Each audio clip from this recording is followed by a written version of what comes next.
I'm Luke Crummage, and welcome to the Basepaths. This is a word from our sponsor, Mind Baseball. Mind Baseball makes one-of-a-kind Pro Beach bats.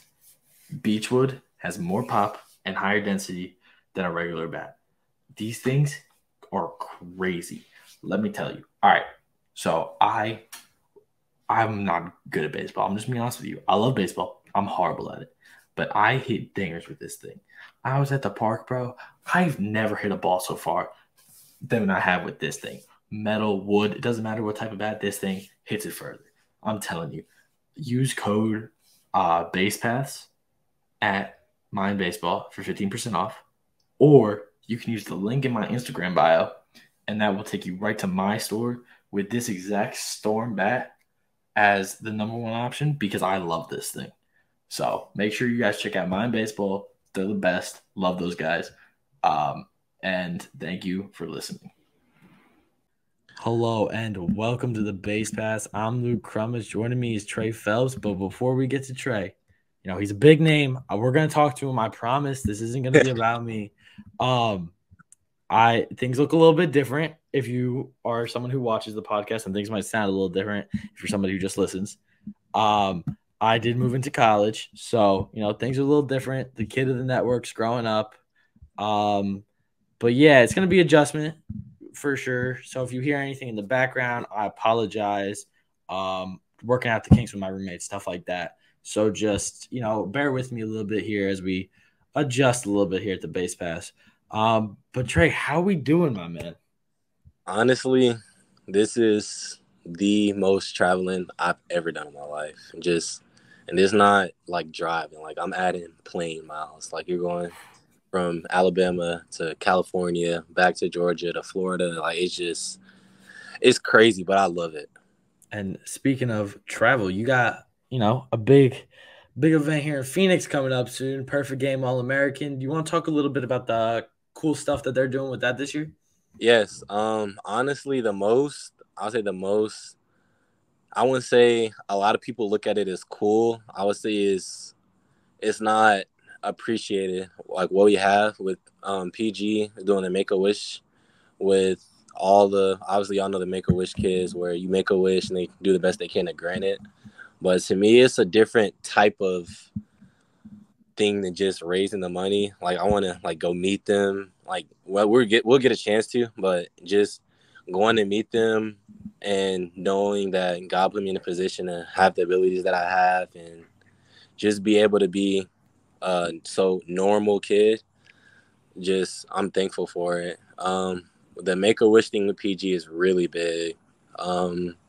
And you're in Arizona. I'm from Georgia, but going out to basically the West Coast and being able to play in a different environment, be around new people, make new friends, have fun, but we're all going for the same goal is just fun to me. Yeah, I mean, you get thrown right into a group of kids your age with the exact same goals as you in an environment where you have eyes on you, but Yes. you also have a different type of eyes than normal. Like, it's not just, hey, people are going to see this. I have to make a good impression. This is, hey, there are little kids who can't do what I can do because of, whatever extenuating circumstance. And you guys get to go out there and show out for them, raise money, and like you said, you get to meet those kids, which I think is really cool by PG and letting it be, you guys, the biggest and best of the upcoming class to get to go do that is a really cool thing by them. But let's talk a little bit more about you, the player, because you're a killer. Like we're just gonna be honest here. You got crazy power. You're great with the glove. You got speed. Your hand speed with your bat is incredible. That's the thing that stands out in your game the most to me personally, because you are so far up in the box. Your hand speed is ridiculous. So just talk a little bit about your game as a whole.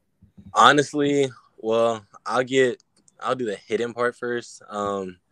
Hitting, I try to approach wise. It would be a lot. You'll probably laugh. I just don't strike out. If you put the ball in play, there's a 50% more chance you're gonna get on base. Period.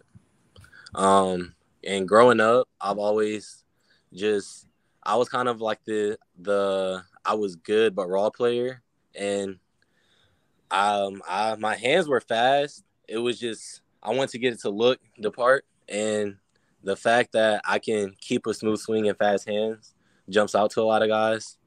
So I like that. In third base, I grew up actually in the middle playing short and second. And when I got about 14, I had a growth spur about 3-4 inches.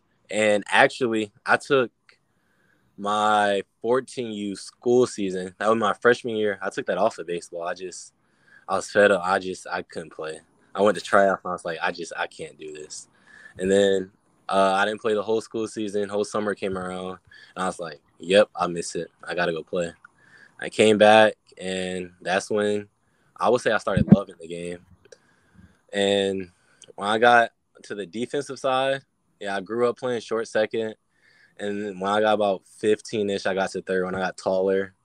And I think the differences of me playing third versus anybody else is that I can get to a lot of places faster than a lot of people.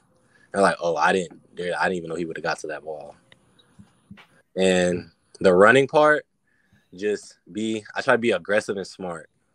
Don't be overly aggressive where it's like, okay, I'm running every single pitch. If you get me out, you get me out. I'm going to be overly aggressive where it's like, okay, I'm going to go read this. I may go first pitch, maybe not. Just being a smart player.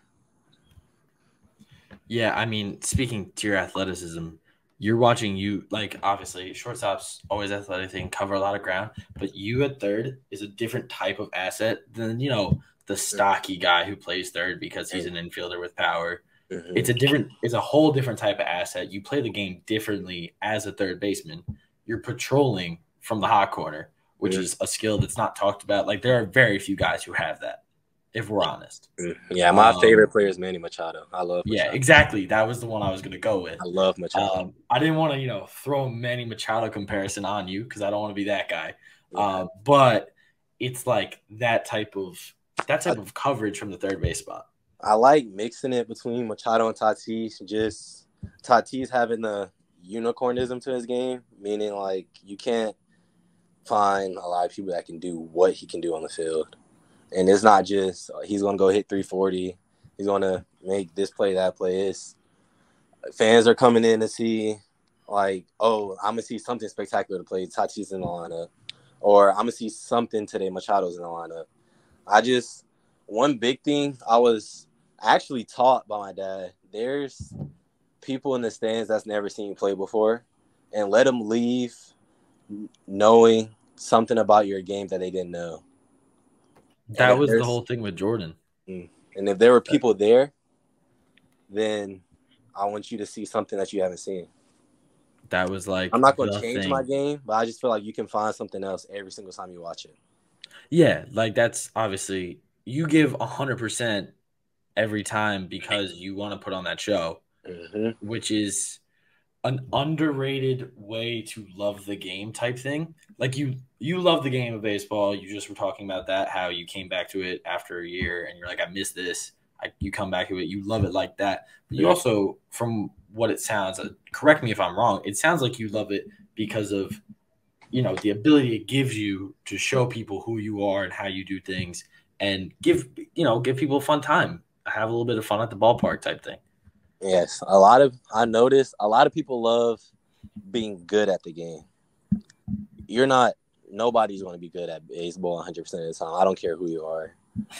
You're just not, unless like you're not going to be perfect at the game of baseball.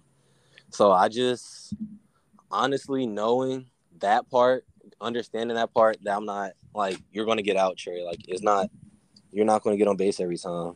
Just learning to keep that energy. Like if I'm down, I know if I'm down, my teammate's going to be down. I'm not going to be down just because I had one ground out. Okay, so what? I love playing the game, not being good at it. I just like playing it. You can put me on the baseball field and you can put me on any baseball field. I'm going to make fun out of it with any players. We're going to have some fun. Speaking of having some fun and being a leader, you are once again a captain for MVP. Talk a little bit about that experience, why you love that so much, and being a captain yet again, trying to take a win from your boy. Well, MVP just being a platform for the minority baseball prospects. One is just, and being invited to the game is just an honor, just there.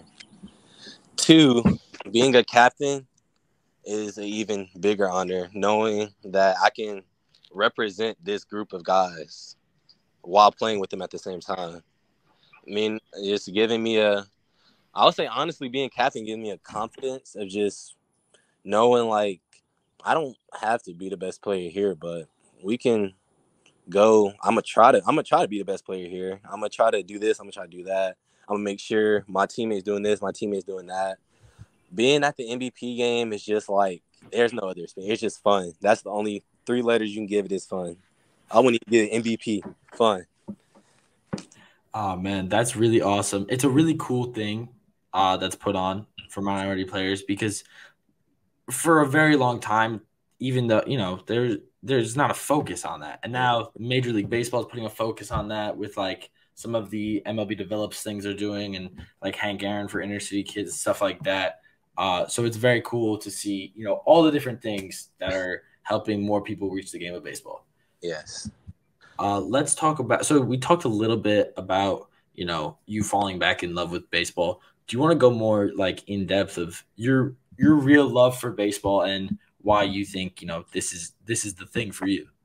So my family, my mom has 5 siblings.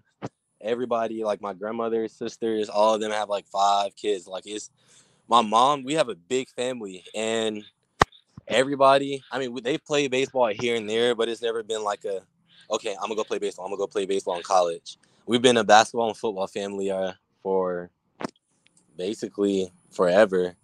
My dad's side, my dad played double A baseball, and my dad really just that was just the first thing I knew was baseball when I was 3. Played it and just kept playing it. We worked out probably every single day after school. Every single day. We were going to the field for 2 hours every single day, probably elementary school, all of elementary school. And middle school, I mean, I liked baseball. I thought I loved it. I didn't love it. Got to 8th grade, I picked up a basketball. Why did I do that? Picked up a basketball, got on the court, started getting buckets. Uh, got to 9th grade, went back out for the tryouts for high school, and this one I was to spray, but we weren't good at all. And it just took it out of me.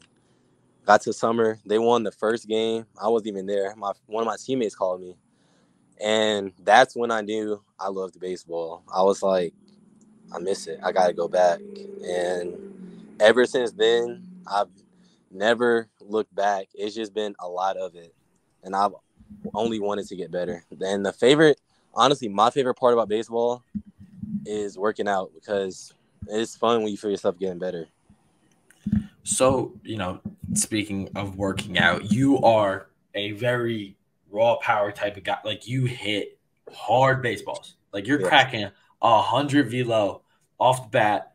And this was, last year. So you're a junior and you're cracking 100 velo off the bat. Talk a little bit about, how you work out, get this, crazy power you have. Weight room. It's the weight room. I was blessed to get an opportunity to come to Georgia Premier Academy, and me being at a regular high school is always, even as a sophomore, you can be that guy, but like guys are going to look up to you, even if you're one of the youngest guys. There's nobody there to push you and say, okay, I want to be like, I need to do this like him. I need to do this like him. I get down here last August, and it was like eye-opening. And it was like I knew the guys. It was still just, and it's not a jealousy thing. It's just I want to get better. So then it makes you put 2 times the time and 3 times the time, and I want to go lift. We lift every day, Monday through Friday, different body part. And from August to October, you just saw that jump. I was probably like 195. Got to like 207, 208. But keeping everything the same, trying not to lose athleticism. But the weight room and stretching. We stretch 3 times a day. Just As soon as you're done lifting, try to do a little stretch. Keep your body more in shape, because if you lift and just keep lifting, you're going to get tight. Then you'll be here. And that's when the stocky third baseman comes in. But you can just show them that mixture. I can stretch, then I can go lift. I can do everything. We had a guy, Daniel Espino, got drafted first round in 2018, and he threw 99, and he was huge, but 6'4", 220. I was doing a split every single day. Like, it's just ridiculous. So that was when I got it from the stretching part. Had a guy named Edwin Toribio. I was like, okay, I need his bat. Like, I need you to come work with me every day on what I need to do to get my hands here as fast as I need to, what I need to do here to keep the bat through and keep my follow through straight. Eric, Jay, just being there in the glove side. What can I do to make this look better? What can I do to keep my throws on a plane instead of dropping or curving? So honestly, yeah, just being around people that want to work too. So, you were talking about some guys who came out of your high school and guys who helped you work to be where you are. You said, you got some dogs coming out down there. And speaking of dogs, let's talk a little bit about your recruitment and Georgia Bulldogs staying home. You want to talk a little bit about what drew you to Georgia other than just, staying home? Honestly, so my aunt, Angel, she went to Georgia. She played basketball. She's like 6'6". She's huge. She played in the WNBA. Yeah, we're a basketball family. We breed basketball players. So she came on my visit with me, but knowing she went to Georgia felt a little bit safer, knowing that she knew so many people. Like, she had her own visit. We didn't even see her on my visit. So I was like, okay. But knowing that I had people look out for me while I was there, just like a family, it was like a family culture. One, that was the biggest thing. Two, the coaches were like the exact coach I was looking for in a college coach. I didn't want a coach that was like, so baseball is his life, but I also didn't want a coach that baseball really didn't matter to him as much as it did to me. Coach Strickland strives to be the best dad off the field, husband off the field, and then on the field, it's like, okay, I'm gonna coach you off the field. He'll even call you. He calls me all the time. Just that connection just felt like something I didn't think I was gonna get anywhere else. 3, the facilities, it's a SEC school. The facilities are nice. The campus is nice. And I felt like it was a place to where I can walk in that locker room at 6 a.m. every morning. We had those early lifts and say, let's get to work. Listen, that's everything you want out of a college, especially when you're a top guy. You want a place that's going to take you from where you are to a place that 3 years, going in your junior year draft, if that's the route you decide to go. That's why this whole thing is called the Basepaths, because you have the option of MLB or college. That's like the whole thing. That's the whole, plot of this show. But basically, like, you have that option, and they're going to help develop you at Georgia. You're going to be a player who can, if you do go to Georgia for your 3 years, you're going to get drafted. And if you look at a guy like Zach Neto from Campbell develops guys over there. Cedric Mullins. That was another thing. Coach gave me the most beautiful presentation. I didn't even have I didn't have a question. I didn't have a comment. I was just like, you did everything I could have even asked for. You gave me a presentation, showed me like guys been drafted, the way they develop guys, the amount of guys that stay there versus all the other SEC schools, the amount of freshman playing time, and it's just everything was in my favor. And the biggest thing he told me was, if you get drafted in the first 2 rounds, I will help you sign the paper. Coach understands if you have to take it, then take it.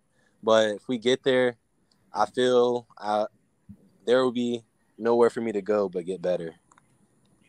Yeah, and like I was saying about developing, you will be like a Zach Neto type guy, which some of these schools are they develop guys. There are places that win games in college baseball, and then there are places that develop MLB players. Like Texas Tech isn't number one every year, They but develop.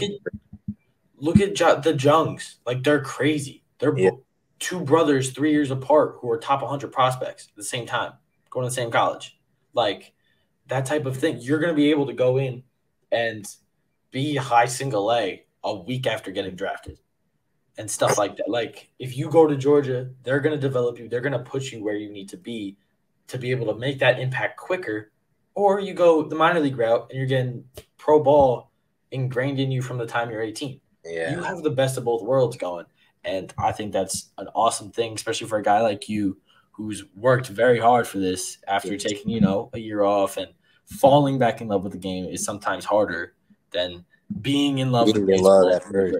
Yeah. Like, because you have to earn, you feel like you got to earn it back. Like you took this time out, you got to earn that back. And I always talk to the guys, not even just here, like guys around the circuit, and it's, if you don't ever feel like why do I love it, then I don't think you love it. Cause literally, like even like the guys that just got drafted to tell you, like Elijah Green, Tamar, Drew, and all those guys, like even last summer, just like going through the circuit, like you see their stories and be like, this is so much baseball, or this and that, and it's like, I understand, but at the end of the day, they gonna stick through it. They gonna, like, you want to get to your dreams. It's been a dream ever since I was a little kid. Yeah, man. I mean, it's different. Baseball is so different because there's the grind to get those offers, and you're young when you're getting those offers. Yes. Like it's different than any other place. And then there's that grind to get through the high school, win in those circuits, play well in those circuits, but make sure people see it's not just about you, that you're, helping everyone while you're on these circuits, even though this is your prime competition for a draft spot. Like you're playing against all your competition. Yeah, somebody here is going to make more money than someone else because of this at bat or that at bat. Type. But you can't show that. You got to be there 100. You got to be locked in 100% of the time. But you don't want to be selfish because that's not baseball. And if you're selfish, that shows. It shows quickly.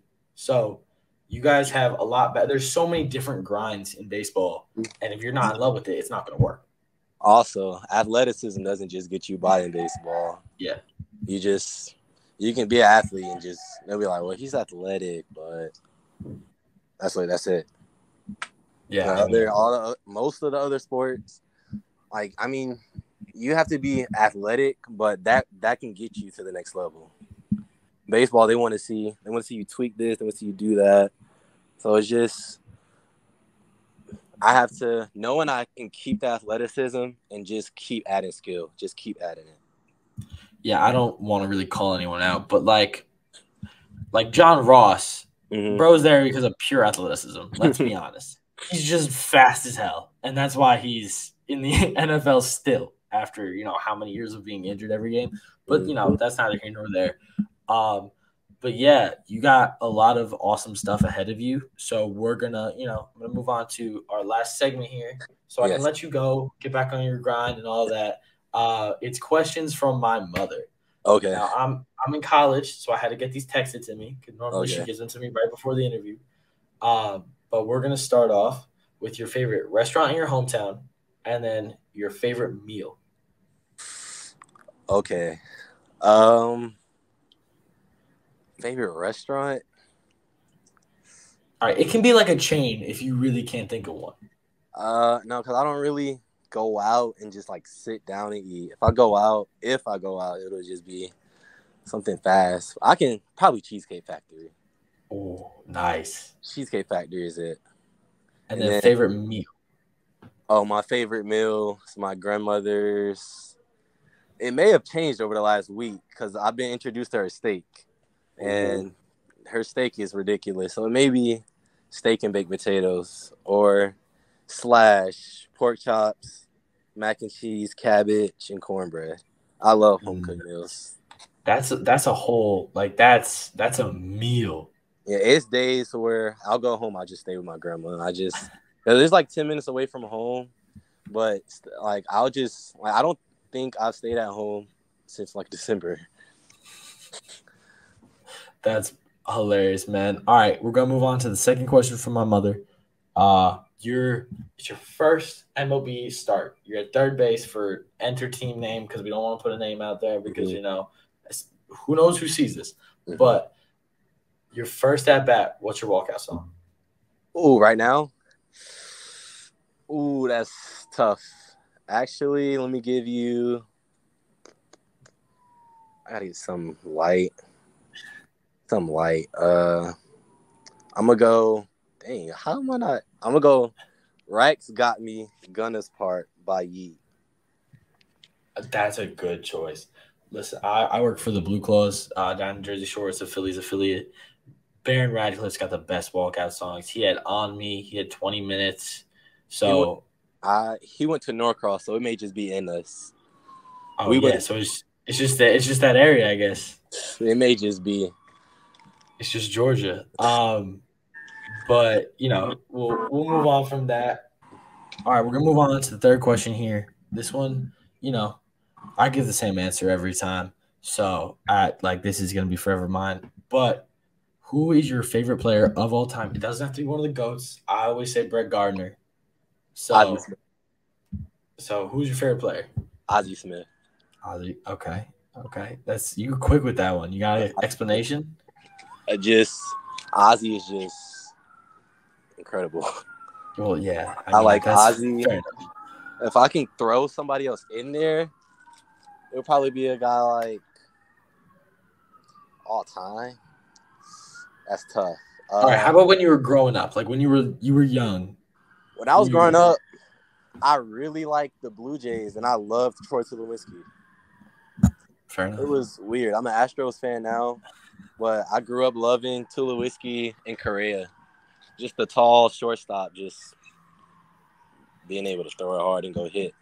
And effortlessly throw it hard and effortlessly cover all this ground and be super athletic and hit well. And I mean, we're racking my brain. It kind of reminds me of a super athletic infielder who can hit hard.